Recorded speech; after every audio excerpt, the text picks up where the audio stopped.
जिस डायरेक्शन में नीडल का नॉर्थ पोल जाएगा उसी डायरेक्शन में क्या होगी, मैग्नेटिक फील्ड। तो नीडल का नॉर्थ पोल हमेशा मैग्नेटिक फील्ड की डायरेक्शन में अलाइन हो जाता है।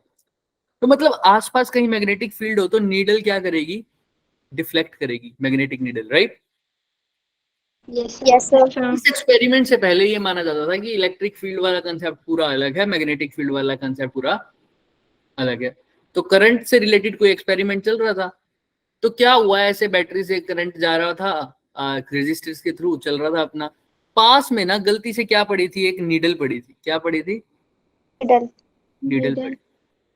तो क्या हुआ, जैसे ही करंट उसमें से दौड़ने लगा, नीडल क्या होने लग गई, उसी टाइम डिफ्लेक्शन शो करने लग गई। नीडल क्या शो करने लग गई, डिफ्लेक्शन शो। एक बार क्या पता गलती से हो गया हो, वैसे कुछ हवा हुआ आ गया, दोबारा ट्राई किया तो देखा दोबारा डिफ्लेक्शन शो कर दिया। फिर करंट की डायरेक्शन को चेंज किया तो देखा नीडल का भी कुछ चेंजेस आ रहे हैं। तो मतलब उसके करंट के कारण कुछ ऐसा चीज हो रहा था जिसके कारण नीडल क्या हो रही थी, डिफ्लेक्ट हो रही थी, है ना। तो डिफ्लेक्ट हो रही थी। हमने पहले करंट स्टॉप करके भी देखा कि अभी भी डिफ्लेक्शन हो रही है, तब डिफ्लेक्शन नहीं हो रही थी। तो करंट के कारण कुछ ऐसा हो रहा है, डिफ्लेक्शन होता है। सर उसमें तो सिर्फ करंट था और तो कुछ था ही नहीं, ठीक है। लेकिन दूसरी साइड नीडल थी, नीडल डिफ्लेक्ट तब शो करती है जब क्या बनता है, जब क्या होता है, मैग्नेटिक फील्ड।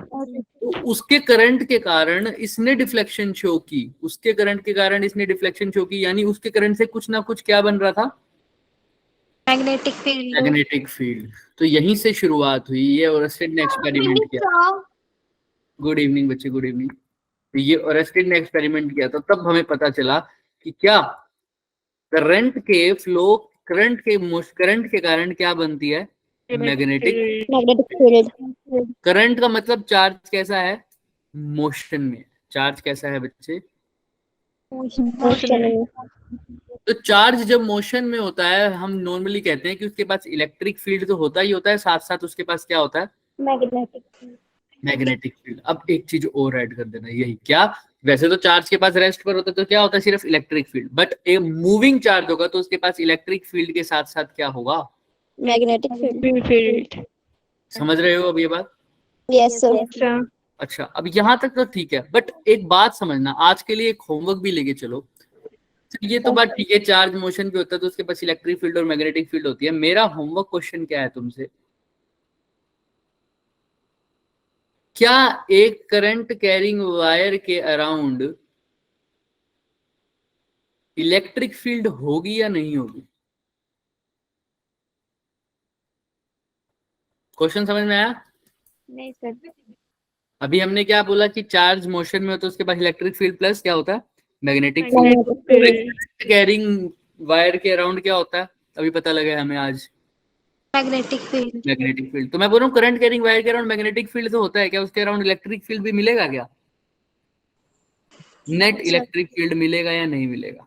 अगर मिलेगा तो कैसे, नहीं मिलेगा तो कैसे, क्योंकि करंट कैरिंग का मतलब क्या है, करंट का मतलब क्या है, चार्ज कैसा है, मोशन में मोशन के पास तो इलेक्ट्रिक फील्ड और क्या होता है साथ साथ, मैग्नेटिक फील्ड। करंट कैरिंग के अराउंड भी क्या होना चाहिए, इलेक्ट्रिक फील्ड प्लस।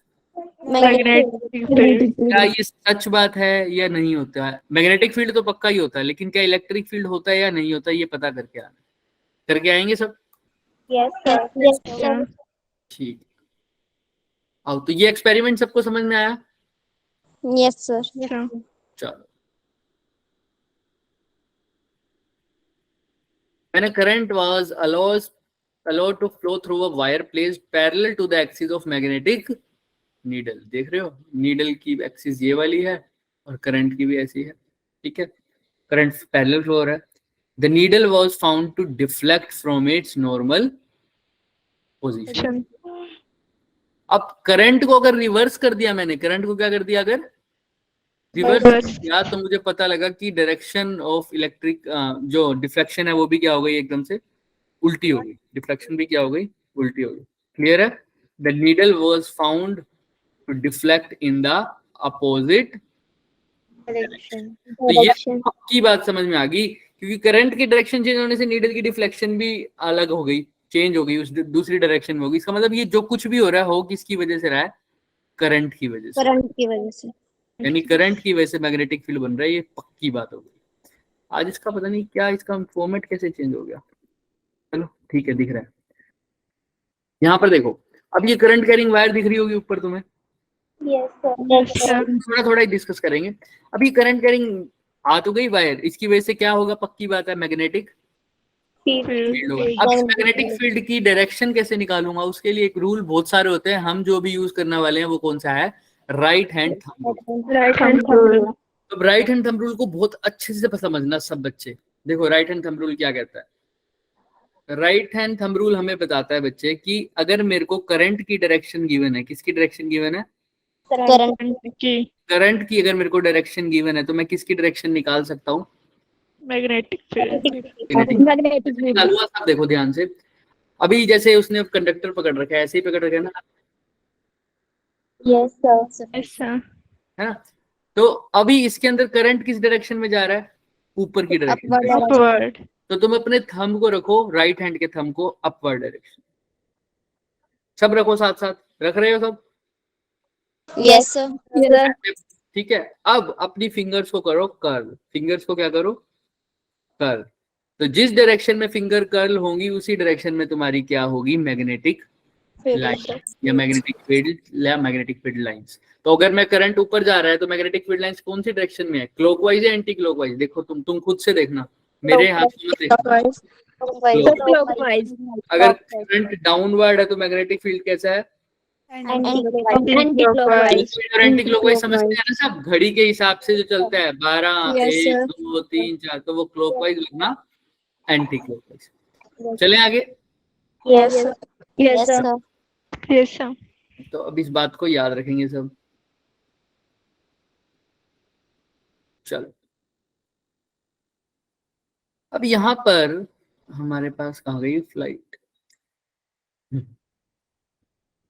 तो अब यहाँ पे समझ में आ गया मैग्नेटिक फील्ड। ऐसे ही हम मैग्नेटिक फील्ड से मैग्नेटिक फील्ड की डायरेक्शन भी निकालेंगे, करंट को अपोजिट से भी देख सकते हैं, अभी दिखाऊंगा वो भी। अब बायोट सवर्ट लॉ क्या होता है, हम सब ने कूलम्स लॉ पढ़ा था। कूलम्स लॉ क्या बताता था, कूलम लॉ क्या बताता था,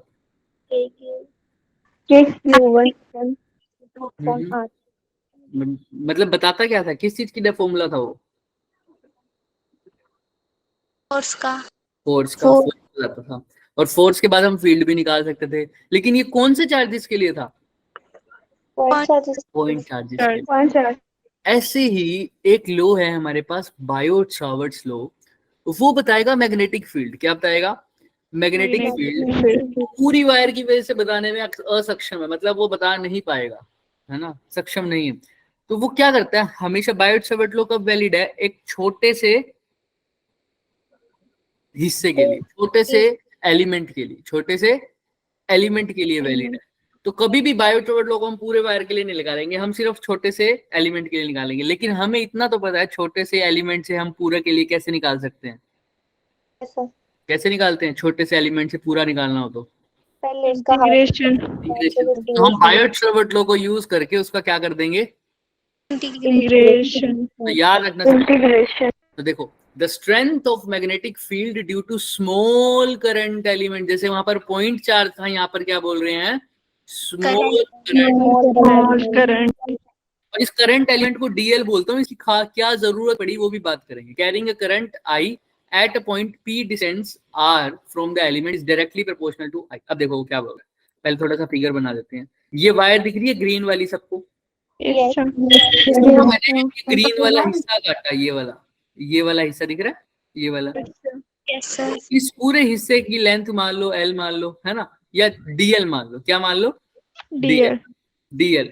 अब इस डीएल से एंगल थीटा पर ये पी पॉइंट है, इस पी पॉइंट का डिस्टेंस है आर। इस आर डिस्टेंस पर यानी इस पी पॉइंट पर मेरे को क्या बतानी है, मैग्नेटिक फील्ड बतानी है।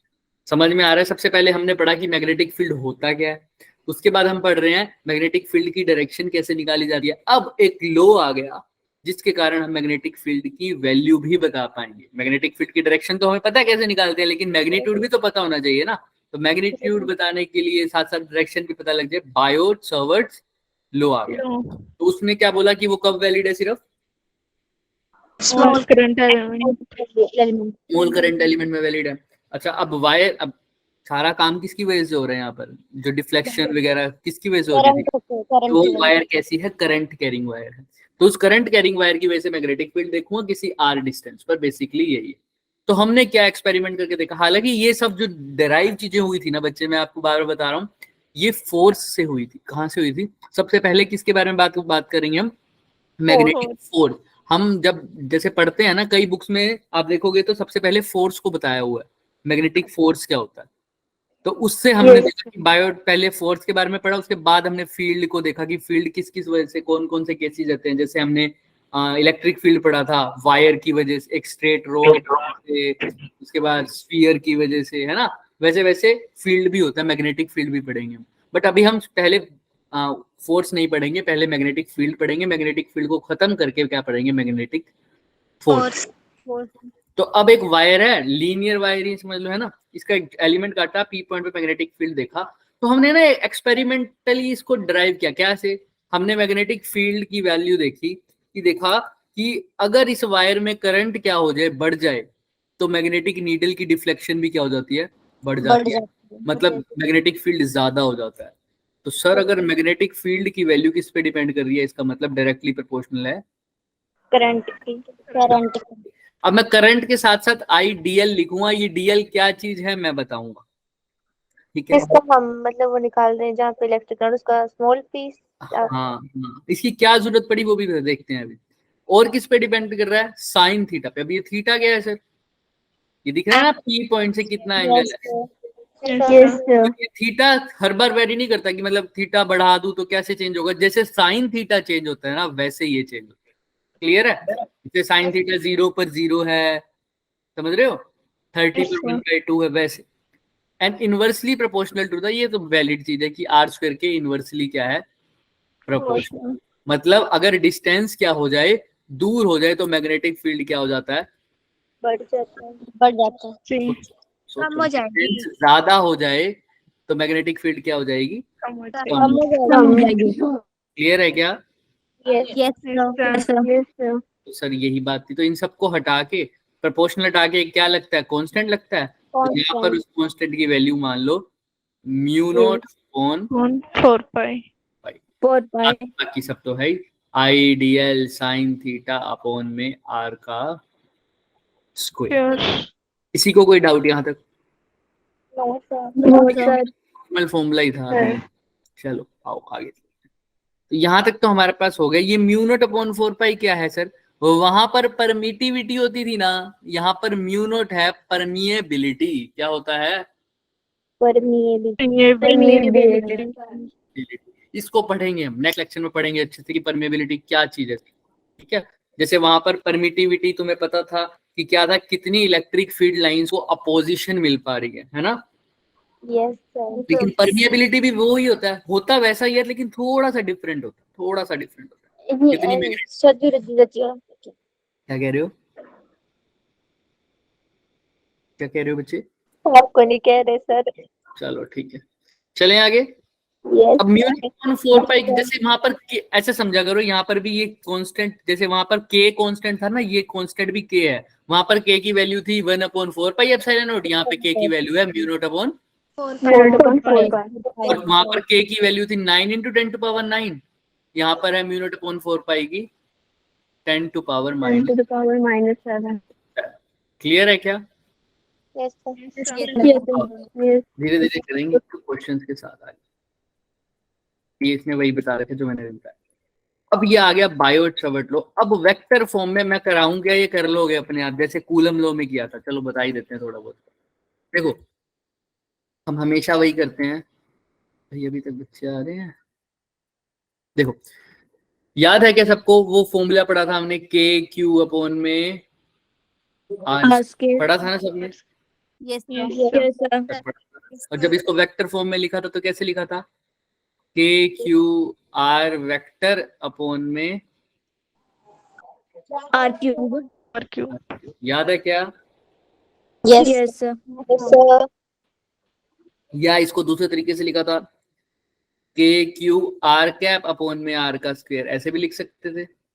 यस याद है? Yes, sir. इसी आर कैप को तो हमने क्या लिखा था सर, आर वेक्टर अपॉन में magnitude of, Magnitude of R. तो फिर ये आर वेक्टर हो गया था, यहाँ पे आर का क्यूब हो गया। तो सेम टू सेम यहाँ पर भी वही काम होगा sir.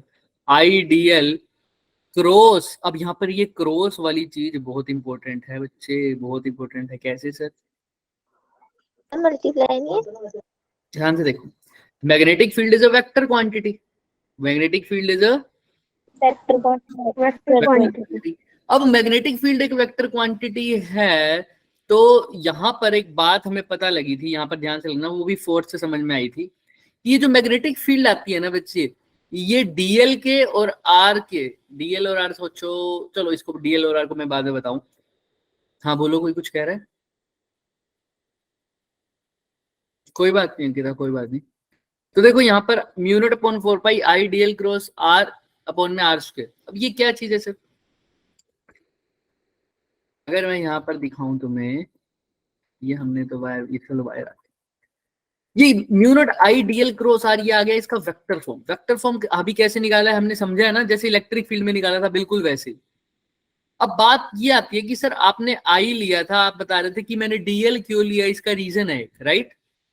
Yes, sir. Magnetic field एक वेक्टर है, और अगर इसको मैं क्रॉस प्रोडक्ट की फॉर्म में, अभी तुमने लिखा ना sir mu not upon 4 pi, formula क्या होता है? I DL sine theta. Ideal sin theta. Theta upon r square. अब साइन थीटा को मैं कौन सा प्रोडक्ट लिखता हूँ? Cross product. Cross product. अब क्रॉस प्रोडक्ट वेक्टर प्रोडक्ट होता है, मतलब होता तो वेक्टर्स में ही है, दो, चाहे डॉट हो या चाहे क्रॉस हो, डॉट प्रोडक्ट को स्केलर बोल देते हैं, लेकिन होता तो दो वेक्टर्स के बीच में ही है ना, उसका रिजल्ट स्केलर आता है। लेकिन ये इसका तो रिजल्ट भी वेक्टर आएगा, है भी दो वेक्टर्स के बीच में। तो साइन थीटा है, तो यहाँ पर दो वेक्टर्स होने चाहिए सर, है ना? दो क्या होने चाहिए? वेक्टर्स। एक वेक्टर तो क्या हो गया मेरा, वही आर कैप के बारे में अगर मैं बात करूं, उसके डायरेक्ट, जिस डायरेक्शन में मेरा मैग्नेटिक फील्ड फाइंड आउट कर रहा हूँ आर कैप, वो तो चलो हो जाएगा। लेकिन अब मैं क्या आई क्रॉस आर कर सकता हूँ क्या? अगर मेरा डीएल ना होता तो मेरे को क्या करना पड़ता? I cross r cap. But I क्या वेक्टर क्वांटिटी है? No, sir. No, sir. Vector quantity नहीं है। तो अब क्रॉस प्रोडक्ट से कैसे दिखा सकते हैं? क्रॉस प्रोडक्ट तो सिर्फ वेक्टर्स के लिए वैलिड होते हैं ना। तो सर क्या कर सकते हैं? इसीलिए हमने एक नया एलिमेंट बताया, जिसको बोल दिया करंट एलिमेंट। क्या बोल दिया? Current element. वो क्या बताता है? वो कहता है कि हम करंट को तो वेक्टर नहीं मान सकते, एक छोटे से एलिमेंट को, लेंथ होती है, लेंथ तो वेक्टर की फॉर्म में कंसीडर की जा सकती है ना, लेंथ, Yes, sir. है ना? तो एक छोटे से एलिमेंट को मैंने बोल दिया क्या? Current Element. एलिमेंट। और इसकी डायरेक्शन उसी तरह डिफाइन कर दी जिस डायरेक्शन में क्या फ्लो हो रहा है मेरा, Current. तो अब मेरे को ना करंट की जरूरत पड़ी, मैं करंट की डायरेक्शन भी करंट वाली यूज कर रहा हूँ, लेकिन करंट को यूज नहीं कर रहा। किसको यूज कर रहा हूँ? करंट एलिमेंट को। पूरे करंट एलिमेंट को क्या बोलते हैं? सिर्फ डीएल करंट एलिमेंट नहीं होता, करंट एलिमेंट पूरा डिफाइंड होता है आई और साथ में TL. क्लियर है? अब यहाँ पे डीएल क्रॉस क्या लिख सकता हूँ? आर। DL cross R. किसी को कोई दिक्कत? No, sir sir. फॉर्मूला था I DL sine theta upon में आर स्क्वायर। अब यहाँ पर फॉर्मूले में बनता है, क्योंकि यहाँ पर क्या है, साइन थीटा है, तो वो क्या होगा? क्रॉस। इसीलिए यहाँ पर क्या आया? DL cross R. कैप। और अगर आर कैप को मैं किस में कन्वर्ट करना चाहूँ, वेक्टर में, तो वो तुम्हें भली भांति करना आता है, यही आ जाएगा क्या? Yes, sir. Yes, sir. लिखते हो आर कैप को आर वेक्टर अपॉन में मैग्नीट्यूड ऑफ, R. कर लेंगे सब अब।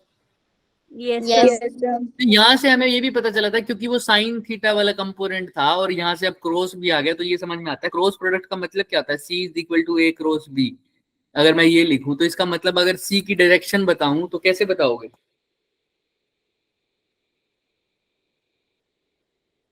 C की डायरेक्शन कैसे डिफाइंड होती है क्रॉस प्रोडक्ट में? कोई बता पाएगा?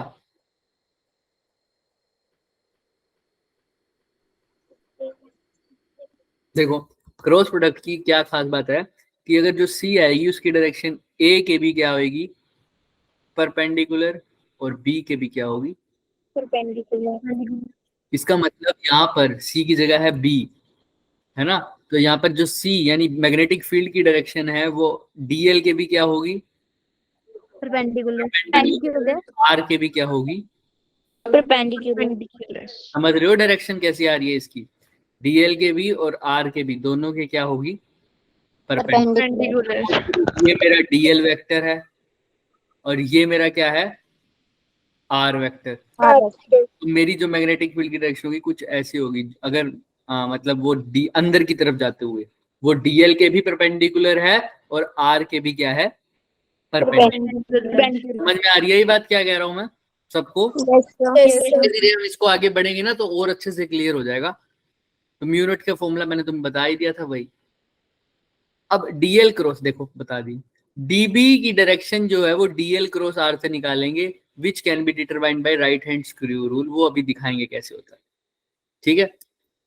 स्क्रू रूल को कैसे बोलते हो तुम भाई? अगर स्क्रू को मैं ऐसे क्लॉकवाइज घुमा रहा हूं तो स्क्रू कहाँ जाएगा, अंदर या बाहर? सोचो। अंदर। और उसको एंटी क्लॉकवाइज घुमा रहा हूं तो वो कहाँ जाएगा, बाहर। इसी चीज का याद रखना, अभी बता देंगे ये कैसे निकालेंगे, ठीक है। देखो तो अब करंट एलिमेंट क्या होता है, जो मैंने तुम्हें बोला था वही है। देखो current element is a vector quantity, क्योंकि current is not a vector quantity but current element is a vector quantity. Is the vector product of current and the length of small element, यानी I d, ठीक है, having the direction of the flow of current.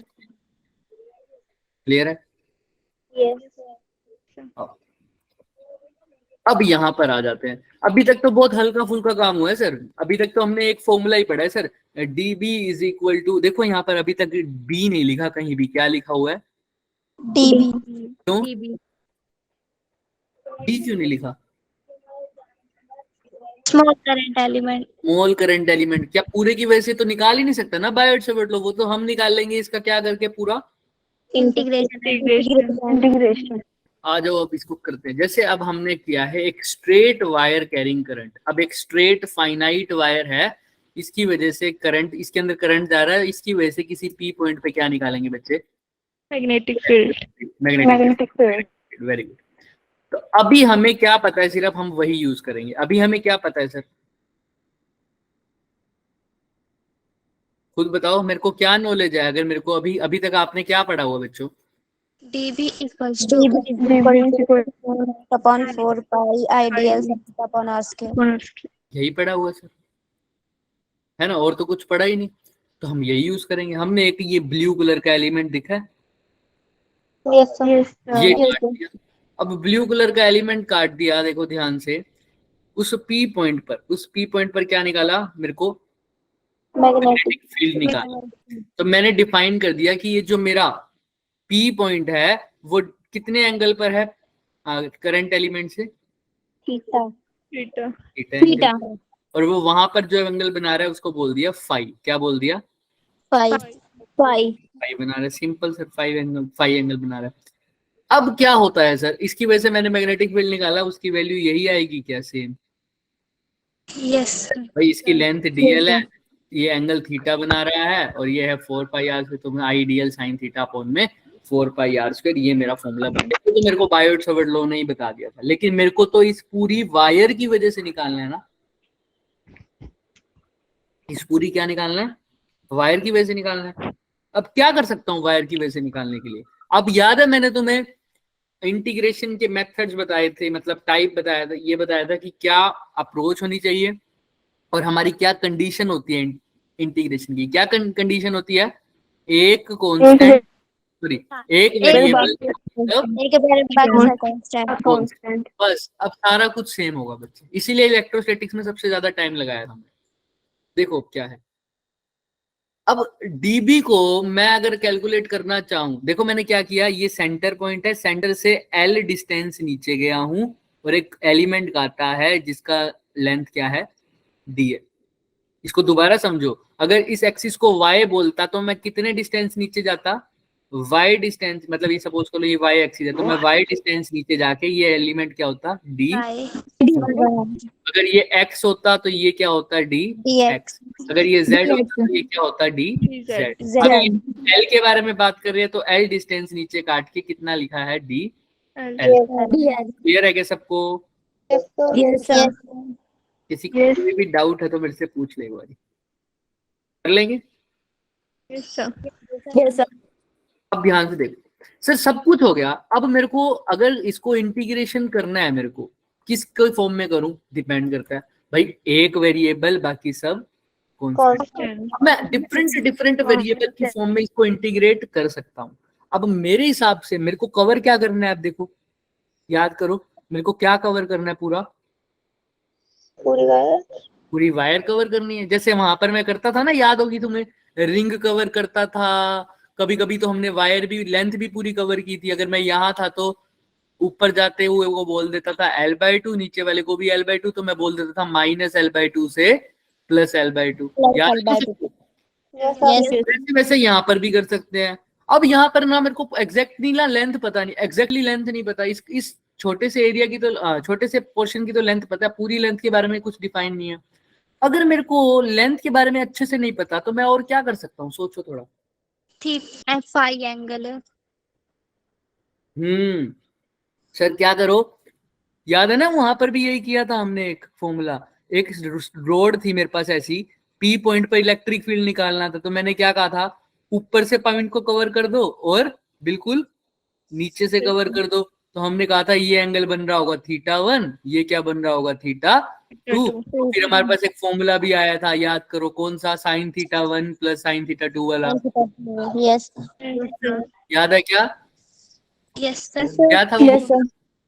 KQ0 lambda sin θ1 plus sin θ2. आ गया ना, KQ0 lambda upon में R भी होगा ना, समझ में सर आया? ये R भी था। वैसा वैसा फॉर्मूला आएगा सर इसमें भी, देखो सेम टू सेम फॉर्मूला है। अभी कंपैरिजन भी कर देंगे, यहाँ तक तो ठीक है सर। अब मतलब मेरे को जो आपने बोला एक वेरिएबल बाकी कांस्टेंट, उसमें वो जो वेरिएबल फाई, वेरिएबल क्या हो गया, Pi. मतलब बाकी जो भी वेरिएबल्स है सबको किस में कन्वर्ट कर दूं, Constant. पाई में, एंगल में, थीटा में नहीं, किस में, पाई में कर देते हैं सर। क्या बड़ी बात है सर, आओ। तो सबसे पहला वेरिएबल तो मेरे को दिख रहा है। चलो अब तो पहले ये भी तो निकालो ना, कौन कौन सी चीज कांस्टेंट है, उसको बाहर निकालते थे, याद है? μ0 कांस्टेंट है, 4π कांस्टेंट है, करंट कांस्टेंट है, R²। अच्छा यहाँ से लूंगा तो R², अगर करंट एलिमेंट यहाँ काटूंगा तो R ये हो जाएगा, करंट एलिमेंट ये काटूंगा तो R ये हो जाएगा। चेंज हो रहा है? सर नहीं है। No sir. वेरिएबल है या कांस्टेंट है? वेरिएबल है सर, देख लो चेंज हो रहा है ना बार बार, पक्का? चेंज हो रहा है। नहीं हो रहा चेंज? हो रहा है सर। हो रहा है। हो रहा है सर। आर को भी चेंज करना है। अच्छा थीटा चेंज होगा क्या? अगर यहाँ पर हो डीएल तो पी पॉइंट यहाँ होगा, तो अब यहाँ पर हो मान लो तो थीटा कुछ और होगा, राइट? ये वाला एंगल। अगर यहाँ पर हो तो थीटा कुछ और होगा, बिल्कुल सामने है तो थीटा कितना है देखो, 0 ही है।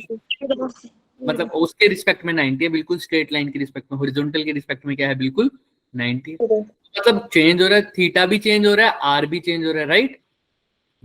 तो सर आर साइन थीटा को भी चेंज करना पड़ेगा, डीएल को भी चेंज करना पड़ेगा फिर तो, क्योंकि डीएल अभी देखो जब साइन सबको, डीएल को अब सब किसके रिस्पेक्ट में करोगे, डी फाई के रिस्पेक्ट में करोगे, तो डीएल की जगह क्या आ जाना चाहिए, डी अपने आप आ जाना चाहिए, अपने आप। तो मैं क्या करता हूँ, सबसे पहले साइन थीटा को चेंज करके देखता हूँ। साइन थीटा को कैसे चेंज कर सकते हैं? साइन थीटा को किसमें चेंज करना है, किसी कांस्टेंट क्वांटिटी में चेंज कर दो, या तो कांस्टेंट क्वांटिटी में चेंज कर दो या फाई की फॉर्म में लिख दो। तो क्या लगता है तुम्हें कौन सी कांस्टेंट क्वांटिटी है?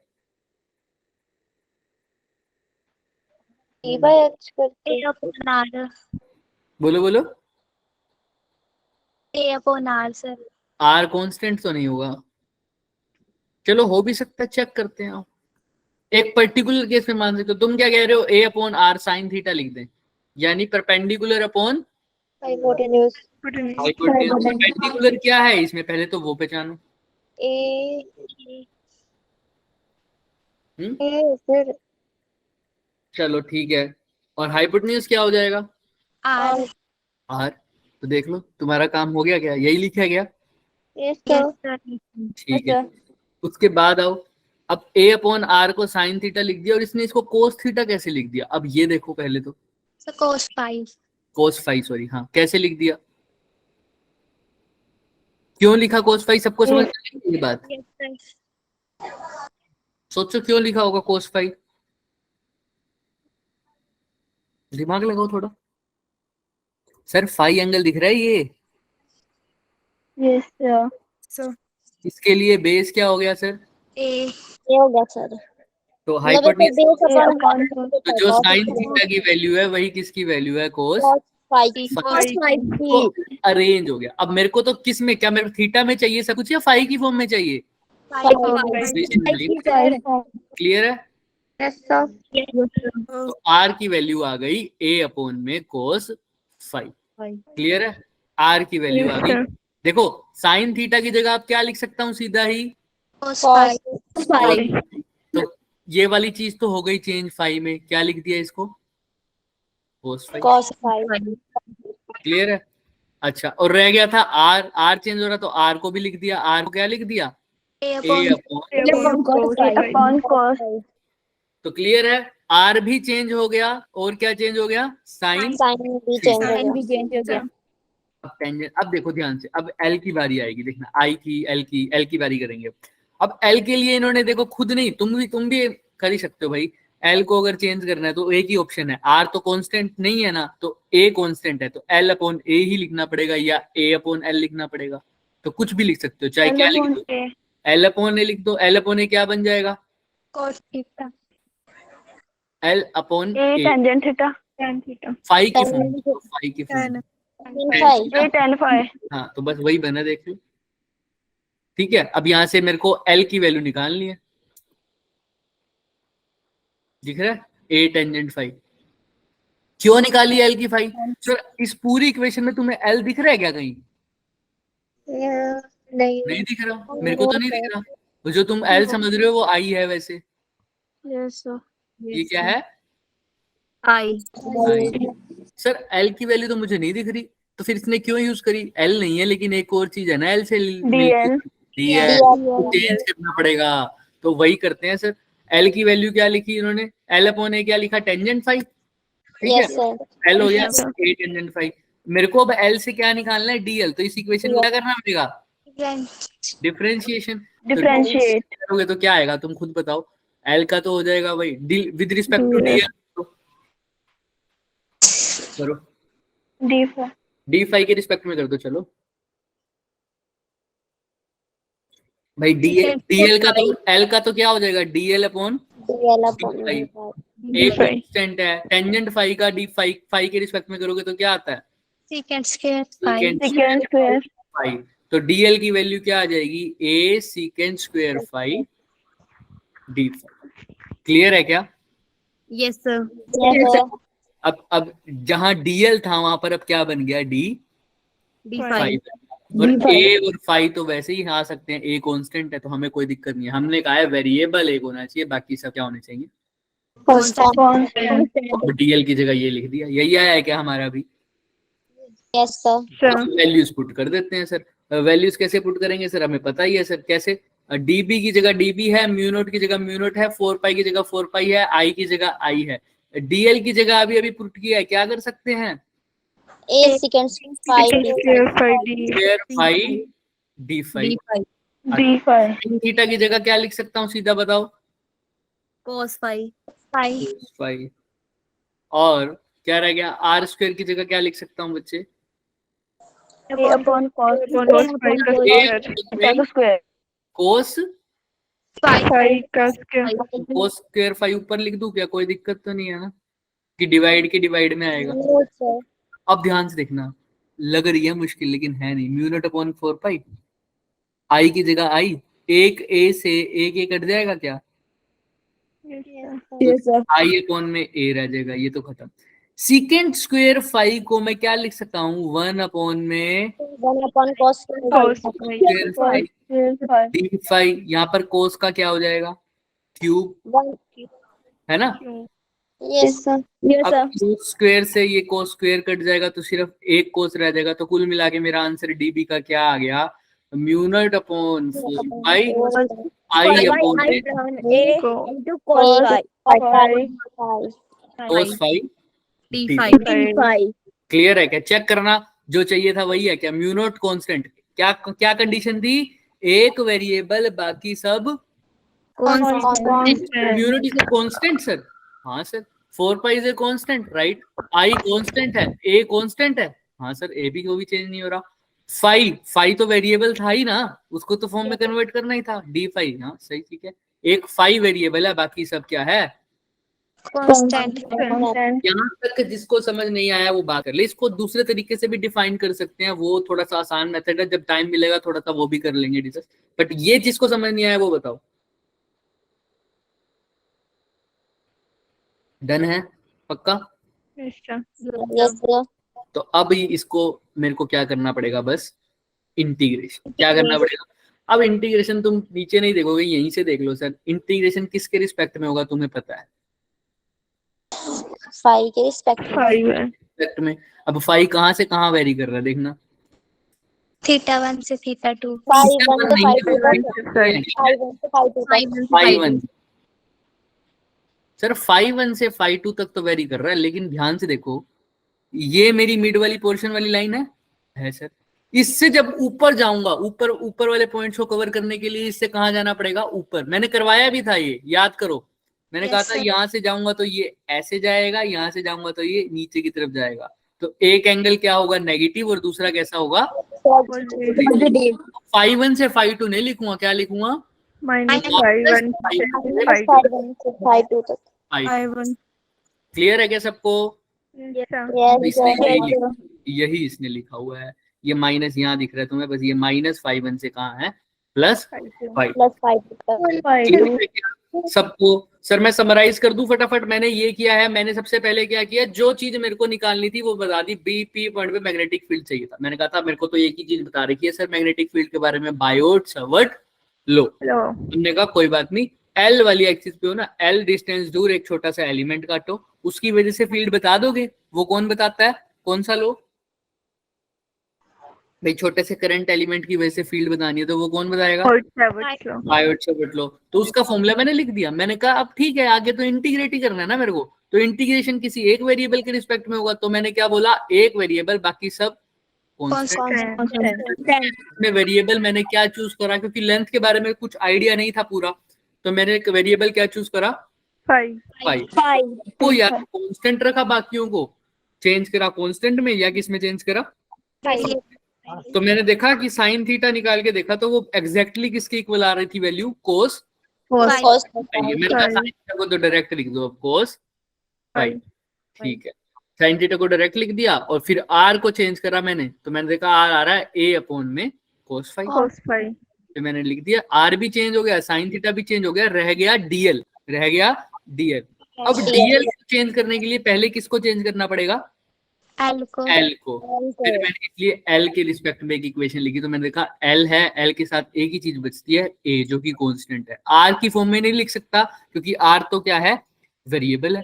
तो मैंने एल अपॉन ए इसीलिए लिखा क्योंकि वही कांस्टेंट है। तो एल अपॉन ए को लिखा टेंजेंट बाई, तो वहां से डिफरेंशिएट करके किसकी वैल्यू आ गई? डीएल की। मेरा डीएल भी चेंज हो गया, साइन थीटा भी चेंज हो गया, और आर भी चेंज हो गया। कुल मिला के मेरा इंटीग्रेशन वाला ये प्रोसेस आ गया। क्लियर है क्या? अब एक चीज बताओ सर, अगर यहाँ तक सब कुछ कर दिया आपने, यहाँ तक सब कुछ कर दिया, तो अब cos फाई का डिफरेंस इंटीग्रेशन तो कर ही सकते हैं। म्यू नॉट आई अपॉन में 4 पाई ए। cos फाई का डिफरेंस इंटीग्रेशन क्या होता है? cos phi is equal cos theta का इंटीग्रेशन क्या होता है? पे आ जाएगा साइन फाई, और कहां से कहां तक? माइनस थीटा 1 फाई 1 से प्लस फाई। तो चेंज कर दो, mu not I upon 4 pi A. Upper limit क्या है? Sine phi 2। लोअर लिमिट है माइनस क्या आ जाएगा? Plus sine phi. तुम्हें पता है साइन माइनस फाई 1 किसके इक्वल होता है? Minus of sine. ऐसा होता है ना साइन फंक्शन। माइनस मिलके क्या बन जाएंगे? पॉजिटिव। तो आंसर आ गया हमारे पास, mu not I upon 4 pi a sine phi 1 plus sine phi 2। Sir इसको लर्न करना पड़ेगा? अरे नहीं भाई, लर्न नहीं करना पड़ेगा। देखो एक चीज बताता हूँ, मैं एक फॉर्मूला लिख रहा हूँ 1/4 pi epsilon not lambda upon में r sin θ1 प्लस sin θ 2 अच्छे से लिख देते हो k lambda upon r sin θ1 plus sin θ 2। याद है क्या ये इक्वेशन आई थी हमारी इलेक्ट्रिक फील्ड में एग्जैक्टली जब इलेक्ट्रिक फील्ड फाइनाइट वायर की निकाली थी, और जब इनफाइनाइट वायर था तो θ1 और θ2 को क्या पुट कर दिया था 90 डिग्री 90। तो ये sin 90 और ये sin 90 क्या हो जाते थे 1 + 1 कितना हो जाता था 2। तो 2 इसको के लैम्डा अपॉन आर आ जाता था। लैम्डा अपॉन r जिसको लिख सकता था ऐसे ऐसे ऐसे, तो ये बन गया था lambda upon 2 pi epsilon naught r। R याद है, लेकिन फाइन ये तो आया था इनफाइनाइट की वजह से, फाइनाइट की वजह से तो यही आया था ना k लैम्डा अपॉन r। तो बिल्कुल सेम। k को खोलना क्या लिखते हैं 1/4 pi epsilon not lambda upon r। मैं सिर्फ लर्न करने के लिए बता रहा हूँ ये कैसे है, ये तो लर्न थी हमें पहले से ही थी ना। एक चीज याद रखना, ये बहुत जगहों पर वैलिड आएगी। एप्सिलॉन नोट अगर डिराइव करना हो, एप्सिलॉन नोट की जगह क्या लिख दिया करो 4 पाई 1/μ0 1/μ0। इसी क्वेश्चन में 1/μ0 डालो और लैम्डा की जगह अभी डाल के देखो आई। ठीक है, सिर्फ लर्न करने के लिए बता रहा हूँ, करना इसी इक्वेशन में एप्सिलॉन नोट की जगह डालो म्यू नोट 1/μ0 सॉरी, तो 1 इसको लिखूंगा 1/4 पाई एप्सिलॉन नोट की जगह लिखूंगा 1/μ0। तो म्यू नोट कहाँ चला जाएगा ऊपर चला जाएगा ऊपर। लैम्डा की जगह क्या लिखना है आई आई। क्लियर है, अंदर क्या रह गया देखो साइन फाई था, अब वहां पर थीटा था, यहाँ पर क्या है 5 क्या फॉर्मूला वही बन गया क्या। यस सर और साथ में नीचे आर तो है ही, वहां पे आर भी परपेंडिकुलर डिस्टेंस है, यहाँ पर आर की जगह क्या है ए। क्लियर है क्या। Yes sir. तो याद रखना इस बात, लर्न करने की जरूरत नहीं है। हालांकि हम क्वेश्चन में करेंगे तो अपने आप हो जाएगा। 5 is taken as negative since it is anti clockwise। वही हमने बोल दिया कि नीचे जा रहा है तो इस डायरेक्शन में बोला, तो इस डायरेक्शन में एंटी क्लॉकवाइज ही होता है, और ऊपर वाला कैसा होता है क्लॉकवाइज, क्योंकि वो ऐसे जा घड़ी के हिसाब से। क्लियर है ना, हमने लिमिट ऐसी ही तो पुट करी है -5 से +5। चले आगे। Yes sir. अब वही अच्छा, अब तुम खुद एक बार ड्राइव करना। अभी फॉर्मूला क्या बना था इनफाइनाइट के लिए 2 k लैम्डा अपॉन r, यही बना था ना इलेक्ट्रिक फील्ड का। Yes sir. लैम्डा की जगह क्या लिख दो आई। सिर्फ याद करने के लिए। एप्सिलॉन नोट की जगह क्या लिख दो 1/μ0। तो इनफाइनाइट वायर का मैग्नेटिक फील्ड आ जाना चाहिए ना। यस सर ये इलेक्ट्रिक फील्ड है, तो अगर ऐसा करूंगा तो क्या आ जाएगा मैग्नेटिक फील्ड। करके देखो 2 की जगह 2 है 1/4 पाई एप्सिलॉन नोट की जगह क्या लिखूंगा 1/μ0 चला जाएगा। लैम्डा की जगह क्या लिखना है आई क्या है ए क्या आना चाहिए 2μ0 I अपॉन में 4 पाई a, यानी 2 से ये कट जाएगा तो क्या आना चाहिए μ0 I अपॉन में 2 पाई आई क्या आ गया क्या। यस सर क्लियर है क्या। यस तो किसी ने लर्न नहीं करनी, इसलिए तुमको क्या बोला था कि आज क्या रिवाइज करके आना है इलेक्ट्रोस्टैटिक्स में इलेक्ट्रोफील्ड। ठीक है, तो फोकस मत करना कि सर मेरे को फॉर्मूले लर्न नहीं होंगे, कुछ डिफरेंट नहीं है, मैं रिलेट करवा दूंगा वो हो जाएगा। हालांकि जब डाइपोल मूवमेंट करने लगोगे ना तो तुम कहोगे सर ये क्या है, ये तो एग्जैक्टली है, बिल्कुल एग्जैक्ट है जब डाइपोल करेंगे। बट यहाँ पर जो मैं कह रहा हूँ वो ध्यान रखना। क्लियर है, किसी को कोई दिक्कत नहीं है यहाँ तक। No sir. अब डीएल क्रॉस आर मैंने बार बार बोल दी, magnetic field d l cross r के इक्वल है, इसका मतलब डीएल के भी कैसी है परपेंडिकुलर। ठीक है, तो ये डायरेक्शन मैंने तुम्हें बता रखी है, राइट हैंड रूल से कैसे निकालते हैं, ये क्लॉकवाइज और वो एंटी क्लॉकवाइज। इन्होंने वैसे निकालना कैसे था 5 और 5 को 5/2 लिखा जब वायर कैसी है इनफाइनाइटली लॉन्ग। और ये देखो अब ध्यान से भाई, तुम्हें दिख रहा है मैग्नेटिक फील्ड और ए इनफाइनाइटली लॉन्ग के लिए कैसी है, इनवर्सली प्रोपोर्शनल है ना। यस सर देखो बी इनवर्सली प्रोपोर्शनल टू ए, तो फिर वैसे ही ग्राफ बन रहा है। ठीक है, इनवर्सली प्रोपोर्शनल। Yes sir. ये फील्ड लाइंस बता रखी है कैसे निकली। क्वेश्चन आ गया एक, ठीक है। अभी के लिए तो यही क्वेश्चन करेंगे बस, फिर छोड़ देंगे, ठीक है। मैं क्वेश्चन और भी लाया था, बाकी कल हम इसको और डिटेल में पढ़ेंगे अच्छे से। चलो पहले ये क्वेश्चन ही देखते हैं। एक लॉन्ग स्ट्रेट वायर है जिसका करंट कितना है बच्चे, I इज इक्वल टू, वो वाई एक्सिस में है, लेकिन वो वायर कैसी है, वाई एक्सिस में। और देखो कैसे लॉन्ग लिख रखा है, इसका मतलब कैसी है, infinite. Infinity, from infinity to infinity, इसका मतलब वायर कैसी है, इन्फिनिटी है। और पड़ी कहाँ, कौन सी एक्सिस के लोग है, और पी पॉइंट पर क्या निकालना है, मैग्नेटिक। अब पी पॉइंट पर मैग्नेटिक फील्ड अगर निकालना है तो हमें तो सर एक अब इनफाइनाइट वायर की वजह से फॉर्मूला तो याद आ ही गया सर, क्या था, म्यू नॉट अपॉन 4 याद आ गया ना। जिसको याद नहीं आता वो तो इसको तो याद रख ही सकता ना, इसी से डिराइव कर लेगा ये, राइट। क्या रखेगा, के की जगह 1/4 एप्सिलॉन नॉट की जगह क्या लिखेगा, 1/, और लैम्डा के लिए फिलहाल क्या देखेगा, आई।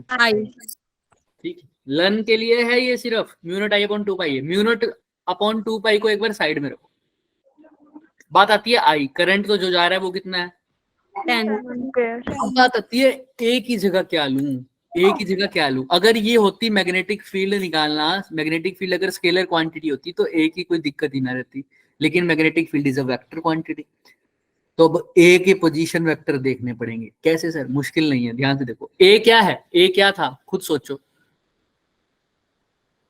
डिस्टेंस था ना वायर से, है ना, लेकिन वो परपेंडिकुलर डिस्टेंस था।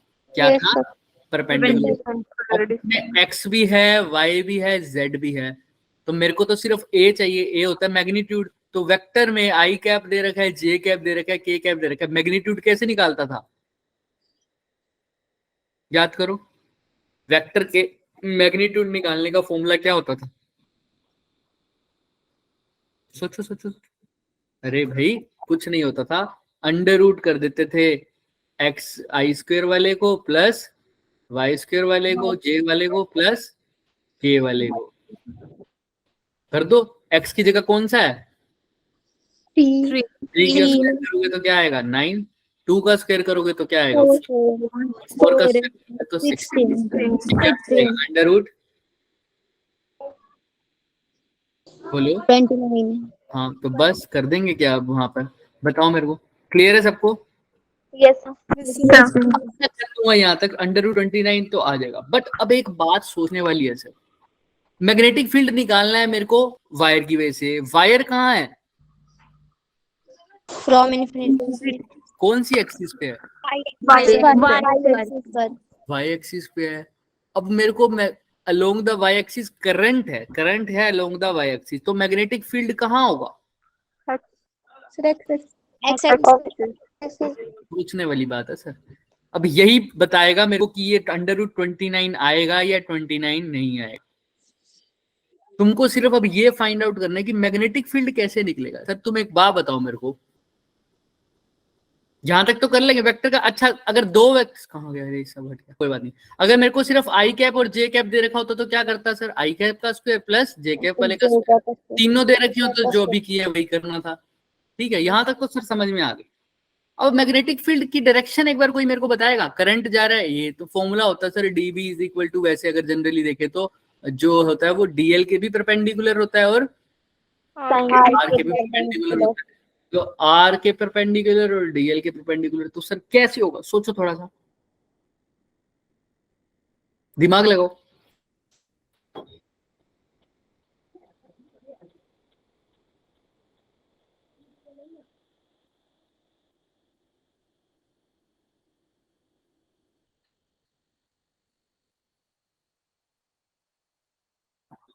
Z एक्सिस में देखते हैं, आओ यहां पर देखो कहाँ गया हमारा, यहां से तुम्हें क्लियर हो सर। ये जो फॉर्मूले में ए ही आया था ना हमारा, सारे फॉर्मूले में म्यू नॉट I/2 ए, यानी जो डिस्टेंस है वो ए है, राइट। अब ए देखो, ये वायर है, ए पी पॉइंट से कौन सा डिस्टेंस है? क्या ये वाला डिस्टेंस है, ये वाला डिस्टेंस है, या ये वाला डिस्टेंस है? कौन सा डिस्टेंस है? सेंटर वाला सेंटर वाला कैसा है? देखो डिस्टेंस परपेंडिकुलर यहाँ पर ए कैसा डिस्टेंस होएगा हमेशा? परपेंडिकुलर अब आओ आगे थोड़ा सा, सिर्फ हिंट देंगे इस क्वेश्चन का। देखो पी से डिस्टेंस वायर का, अब ये फिगर जो मैंने बनवाई हुई है, देखो यहाँ पर, देखो यहाँ पर एक्स एक्सिस दिख रही है तुम्हें, ये रही, वाई एक्सिस दिख रही है, ये रही, और जेड ये रही। जेड एक्चुअल में कहाँ आ रही है? बाहर की तरफ, राइट? यस सर तो ध्यान से देखो, ये अगर एक्स है मेरी, क्या है? एक्स है 3 सेंटीमीटर पर, और एक है मेरी जेड, कौन सी डायरेक्शन में? 4 सेंटीमीटर में। मैंने तुम्हें एक बात बताई, मैंने कही हमने अगर एक्स वाई जेड करना था तो अंडर रूट करके सबका ऐड करके स्क्वायर कर देते, लेकिन अभी अभी बताया कि डीबी डीएल के भी परपेंडिकुलर है, आर की परपेंडिकुलर। मतलब सर, अब वायर अगर इस डायरेक्शन में, वायर ऐसी पड़ी है, ये डायरेक्शन कैसी है? सपोज कर लो वाई है, तो जो मैग्नेटिक फील्ड होगी वो डीएल, जब वायर ऐसी पड़ी है तो इसके अंदर करंट ऐसा जा रहा है, तो डीएल का डायरेक्शन क्या होगी? यही होगी ना, सेम, क्योंकि इसने बता रखा है डीएल आईडीएल, उसी आईडीएल की डायरेक्शन क्या मानी है हमने? जो किसकी डायरेक्शन, परपेंडिकुलर जो किसकी डायरेक्शन होती है?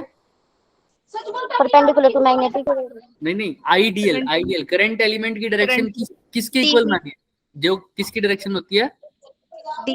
मैग्नेटिक माइक ऑफ करो जिसका ऑन है भाई। करंट एलिमेंट की डायरेक्शन किसकी डायरेक्शन में माना है हमने? करंट की डायरेक्शन में। तो करंट यहाँ पर वाई है, तो आईडीएल उसकी डायरेक्शन क्या होगी? वाई। और जो मैग्नेटिक फील्ड है वो डीएल के परपेंडिकुलर होगी, तो क्या पैरेलल हो सकती है? क्या परपेंडिकुलर होगी? तो वाई में तो वो है ही, वाई में तो वो है ही, तो वाई डायरेक्शन में तो होगा ही नहीं, तो बचा कौन सी डायरेक्शन? एक्स और एक्स पे कौन सा कंपोनेंट है? 3, जेड पे कौन सा है? 4। मैग्नीट्यूड कैसे निकालूंगा? 3 का स्क्वायर प्लस 4 का स्क्वायर, 9 प्लस 16 क्या आ गया? 25, अंडर रूट 25 इज 5 क्लियर है? तो ये ए की वैल्यू आ गई मेरी, क्योंकि ए कैसा डिस्टेंस होता है? परपेंडिकुलर डिस्टेंस ना। अब डीबी की वैल्यू भी छोड़ दो तुम, ए कैसा डिस्टेंस है सर? परपेंडिकुलर डिस्टेंस, समझ रहे हो? यानी कहां से परपेंडिकुलर? वायर से परपेंडिकुलर ना, कहां से परपेंडिकुलर? वायर से। अब भाई वायर मेरी ऐसे पड़ी है, तो परपेंडिकुलर ये होगा या ये वाला होगा? ये कैसा होगा डिस्टेंस? पैरेलल ना। तो ये अगर वाई एक्सिस है, तो वाई एक्सिस में ही अगर देखने लग गया, तो वाई एक्सिस वाला तो डिस्टेंस इसके लिए कैसा हो गया? देखूंगा एक्स और तो इसलिए एक्स। क्लियर है क्या?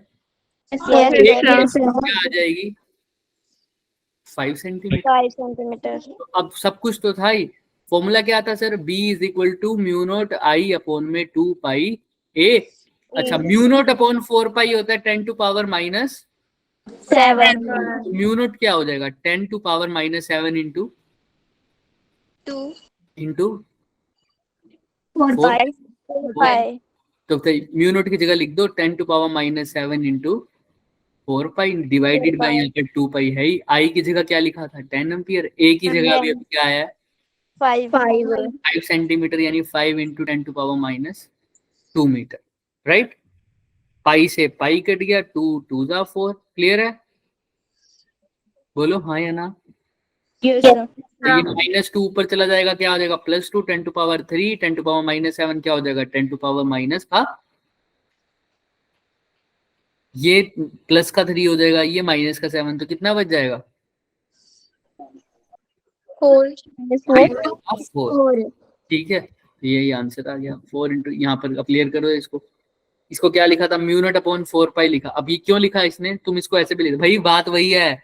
2 से 2 काटोगे तो क्या बनेगा? म्यू नॉट आई अपॉन 2 पाई, है ना? हमने डायरेक्टली ये बोल दिया। इसने ऐसा क्यों लिखा? क्योंकि ये सीधा म्यू नॉट अपॉन 4 पाई की वैल्यू पुट करना चाहता है 10 टू पावर माइनस। क्लियर है? और आई की जगह क्या लिखा? मतलब सॉरी, 2 की जगह तो 2 है ही, आई की जगह क्या लिखा? 10 एम्पियर, और ए की जगह लिखा 5 सेंटीमीटर, यानी 0.05 मीटर, जो कि मैंने लिखा था 5 into 10 to power minus 2। Clear है क्या सबको? Yes sir. याद रखो, याद रखा जाएगा इसका आप सबको यस सर। का। Yes, Yes, sir. sir. याद Yes, रखिए sir. इस बात को अच्छे से कि कौन सी मैंने कंपोनेंट कैसा लिया है। सबको पता है ना कि मैंने सारे कंपोनेंट क्यों नहीं ऐड किए। पहले 3 square plus 2 square plus 4 square under root 29 भी लिख सकता था, लेकिन नहीं लिखूंगा क्योंकि y तो इसके क्या हो गया, कौन सा डिस्टेंस हो गया, Parallel. ऐसा अभी के लिए दिमाग में रखना। थोड़ा थोड़ा करके हम थोड़ा सा पचाएंगे चीजों को, अभी के लिए सिर्फ इतना याद कर लेंगे। Yes, sir. Yes. घर से ये वाला क्वेश्चन एक बार ट्राई करके आना होमवर्क में। एक ये क्वेश्चन और एक ये क्वेश्चन क्या बोल रहा हूँ मैं, Good question. ये वाला थोड़ा सा टिपिकल क्वेश्चन है, इंपॉर्टेंट भी है। ये सारे जेई लेवल के क्वेश्चन है, देखो सारे जेई लेवल के क्वेश्चन, कोई भी ऐसा क्वेश्चन नहीं है जो जेई लेवल का नहीं है। सर हाँ, बस मैसेज कर रहे हैं जरूरी हो। भेज रहे हैं। ये चाहे हो ना हो लेकिन ये हो जाएगा, ये ट्राई करके आना जरूर, ठीक है। Yes, sir. तो आज का थोड़ा बहुत समझ में आया, मैं सारा नहीं कहता, थोड़ा बहुत आया होगा। Yes, sir. Yes, sir. धीरे धीरे इसको पक्का कर लेंगे अच्छे से। आज के लिए इतने करेंगे। Yes, sir. हमें समझ ना आए। ये भी है। Yes, sir.